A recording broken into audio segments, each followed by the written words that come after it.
Okay, tonight we have Charlie Emmons as our inspirational speaker.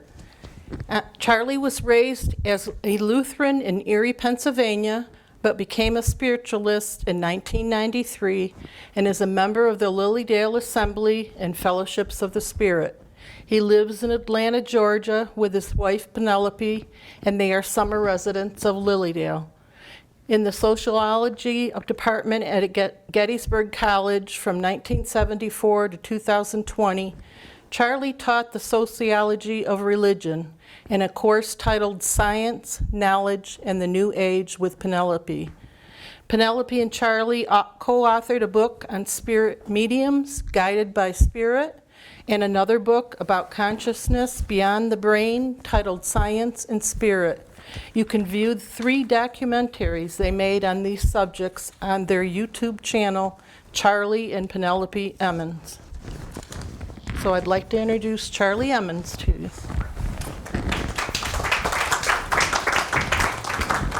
Thank you, Diane. Are we okay there? Yep. Okay. It's great to see all of us here on the Spirit Trail.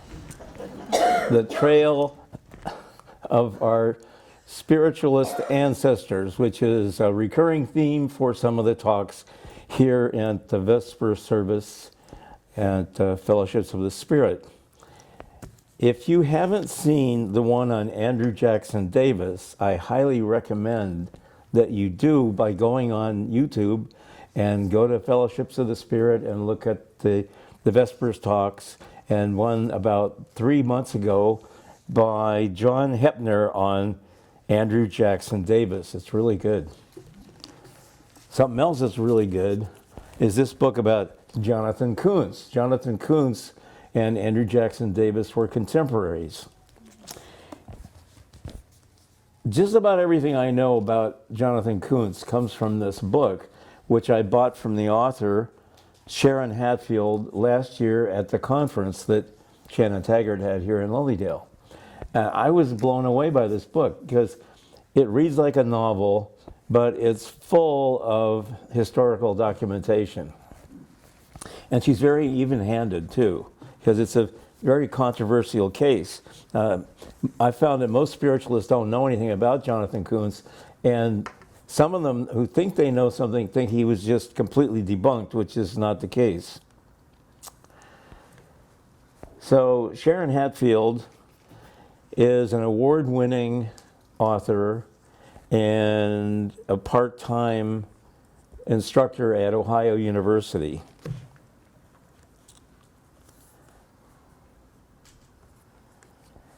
This book is good for knowing about the origins and spread of spiritualism, as is the case of knowing about Andrew Jackson Davis. It's also a tale of skepticism, phenomena, fraud, belief, and hope. His biography, Jonathan Koons. He was born in central Pennsylvania, which got me curious because I wonder how far from Gettysburg, which is in south central Pennsylvania. Nobody seems to know exactly where he was born, but he was born in 1811 and was Presbyterian, and he didn't like it. In 1835, he moved to Athens, Ohio area, and in 1836 he married Abigail Tuck, who was very well off. And in 1838, they moved to Mount Nebo. Somebody said that they knew about Mount Nebo, which is really a kind of a hill. It's not, and it's very obscure, like where exactly was this? But it's near Athens, Ohio, southeast Ohio. In 1852, Jonathan Koons was an atheist, and another atheist living in Indiana asked him to go and debunk a seance someplace in Ohio, I think. Well, this is a very common story, starting out skeptical. It happened with Andrew Jackson Davis, and it also happened to him. Well, he went to this, he intended to debunk this seance, but they did one of those, you should be up here giving messages yourself. You've heard that before. And he went off and tried automatic writing, and it scared the heck out of him because he was like one of these what grabs your hand and writes real fast. And he was hooked at that point. He was no longer a debunker. And he was told by his spirit guides or his angels that he should build a cabin for seances. So he built a 16-foot by 12-foot cabin for 20 to 25 people. And this was some place, it had a big table with a sort of a pseudo-scientific battery, supposedly, that would give energy to all of this. Nobody seems to think that it really did anything, but it had covered with instruments, a tenor drum, a bass drum, 2 fiddles, Jonathan himself played the fiddle, a guitar, an accordion, a trumpet. They think that he's the one that started the trumpet in seances. A tin horn, a T-bell, a triangle, and a tambourine. His son, he had about 9 kids, and his son Nahum, Nahum, would sit at this table in complete darkness, and Jonathan would start fiddling, and then the angel band started to play, and all these instruments were floating around, and there was this tremendous din. People thought it was louder than you could expect, even from those instruments. And voices were coming through the trumpet, and a spirit was brought through by Nahum, started to talk, and his name was King. Now, you may know that name King is used a lot in different seances in the 19th and early 20th centuries. And there was King 1 and King 2 and King 3. They would have their hands sometimes lit with phosphorus paper that would show up things that they wanted people to see. Written messages were written really quickly and given to the attendees for their messages. Instead of giving just oral messages, they would write it out in detail. I really like Sharon Hatfield's attitude about all this. She just takes it all in and tells you everything she can find out about who said what. And she says that she went from trying to investigate what was the truth of all this to a more cultural analysis, that this provided hope for people, which is what I would do. I'm more interested, like when Penelope and I studied mediums, we didn't test mediums. We asked them what they thought they were doing. Ask the mediums, what a concept, right? Have them tell you what they are doing and compare different people. But anyway, from 1852 to 1856, they drew crowds from, the word got around, and people came from remote areas, from New Orleans, from Canada. One scholar said that Jonathan Koons was at least as important as the Fox sisters in the future development of spiritualism in the second half of the 19th century. So why don't more people know about this guy? I think it's because, a guy from Arthur Findlay College, the curator, was saying, oh yeah, I know a little bit about him. He was really debunked, right?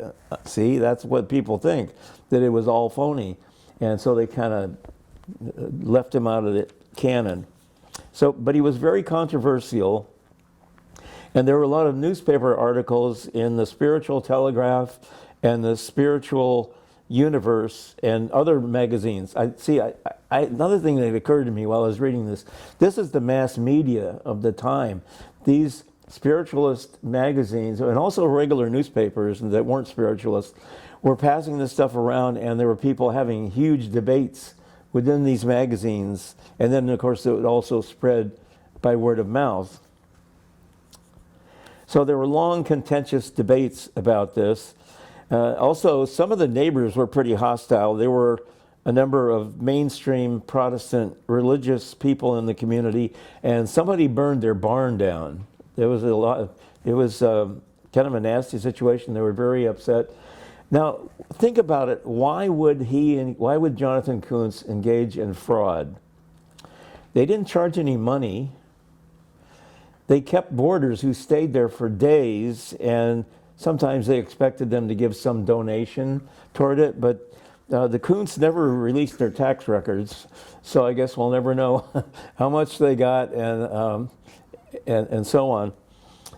His wife, as I said, was from a well-to-do family, and they had lots of land, so they themselves funded these seances. They were not really making money from this, and they had to put up with a lot of stuff from people. I'm going to present some quotes from this. Okay, let's see, there's one on page 88. It says, sometime in 1853, remember this was pretty much from 1852 to 1856 when it kind of shut down. Sometime in 1853, a man named M.B. Ashley was advised by a medium in Rochester, New York, to travel to Athens County. When he arrived at the Koons home, he asked Jonathan Koons if he might look inside the spirit room. The stranger was ushered into the space, then not in use, and his gaze swept over the musical instruments and other paraphernalia. The spirits have been writing, Koons said unexpectedly. He picked up a sheet from the table. To M.B. Ashley, a person I do not know, which is not infrequent. That's my name, the visitor said. Then it is undoubtedly for you, Koons said and handed it to him. Ashley was stunned to see the words written there. The message included the same language that the young female medium in Rochester had used, setting him on the quest. The traveler, of course, now the debunker is going to try to find out if there was some connection between Rochester and there. The traveler needed no further convincing. He ended up boarding a full 3 weeks at the Koons residence, where he fell under the enchantment and attended numerous seances. Finally, the day came when he had to return home. Ashley asked for his bill. Your board is already paid for, Koons responded. Who has paid it, and how has it been paid? Asked the astonished man. Koons showed Ashley $15 by the spirits and in bank bills, was the reply. You really have to read this book to appreciate how much detail she collects about everything we could possibly know about these things. And then, let's see, another one here. Page 158, okay. Earlier that year, 1855, Koons had sensed trouble brewing, and in late July or early August 1855, it came calling at his door. An inquisitive visitor had returned to Mount Nebo to conclude the investigation he had begun in March. The Reverend J.H. Fowler had studied at the Cambridge Divinity School at Harvard University and was a spiritualist minister who, like Koons, followed Andrew Jackson Davis's teachings. And then on page 162, buoyed by his suspicions, Fowler decided to act. During a seance, he crept up to the unused stove and sat down on it. The tambourine was fluttering over the medium's table. At some risk to himself, Fowler made a swipe at the instrument and grabbed hold of a hand, a warm hand, a man's hand.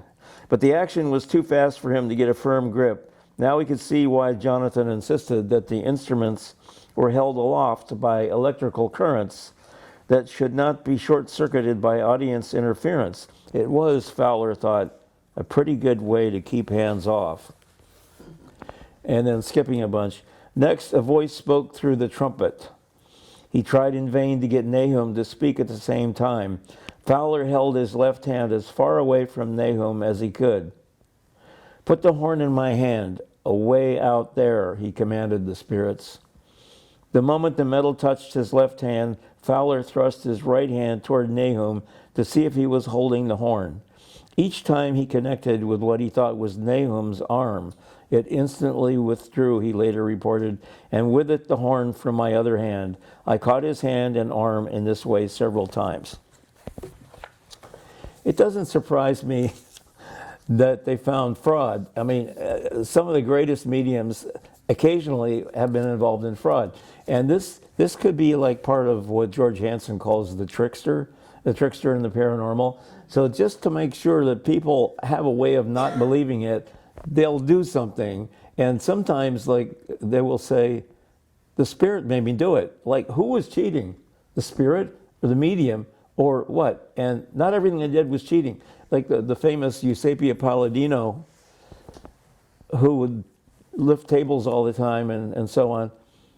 She told the investigators, you better keep a good eye on me because I'll cheat. And they would see her, she would do fabulous things, but then they'd catch her putting her toe under the table and lifting it up. She obviously cheated sometimes, but she did not always cheat. You could say the same thing about the Fox sisters. That's a very complicated story.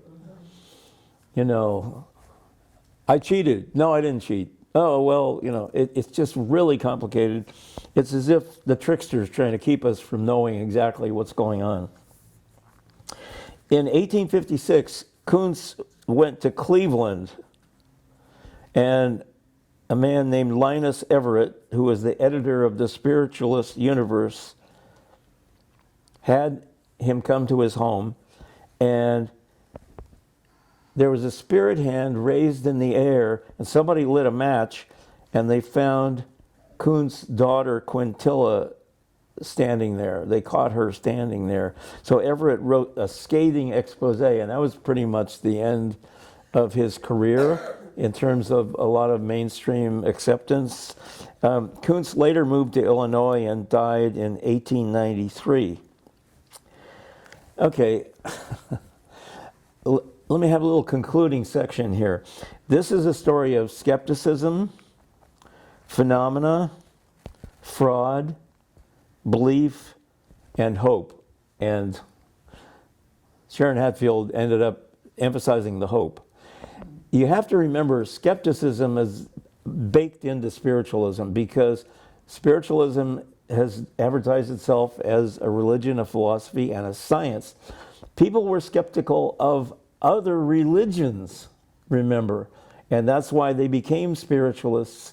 And they were also skeptical of anything. They were supposed to be open-minded, though, not a debunker. It's okay to debunk when you're sure there's something to debunk, but a lot of people debunk things they don't know anything about, and that's a real problem. So, skepticism. And you got to remember, this was a period, and it didn't start with the spiritualists in 1848. There were, for a couple hundred years in the colonies, there were like pietists and so on who were doing all these things that spiritualists do. With mesmerism, German mesmerists were coming over. People were going in trance and bringing through messages and healing. So this didn't start in 1848. But it was against the background of being upset about mainstream religion. And, you know, probably most of you heard of the burned over district. We're in it right here, which is Western New York State, where so many new religions came about. But these things were happening all over, especially all over the Northeast. Industrialization, urbanization, immigration, and people were searching and looking for hope, as Sharon Hatfield says. Fraud, yes, there was fraud. I already said that a lot of mixed cases, there are some frauds. But another thing that people don't realize, and Jack Hunter has talked about this quite a bit, about how shamans for thousands of years have included sleight of hand in what they do, because the idea is to get you to believe, and if you believe, it's easier for you to be hypnotized and to be healed. So in a way, it doesn't matter if they're cheating, quote unquote, if it helps you heal. So that's part of the performance. Jack Hunter talked about the performance. It would be interesting, this is not the only important thing about this, it would be interesting to find out if Jonathan Koons intended to cheat, or if he thought that he was helping the spirits put on a show by having all these instruments and having his kids play the instruments? I guess we'll never know. But we do know that a lot of people reported a lot of fantastic things, and it's not all cheating, and that there is a function to putting on a good show, because it will help you heal. I wish we had more time for that, but you get the idea, right? So I guess in conclusion, along with Sharon Hatfield, I hope that you learn something about this and we'll have a nice rest of your day. Something like that. That's what we do when we hope for people. Thank you. Thanks, Charlie. Thank you.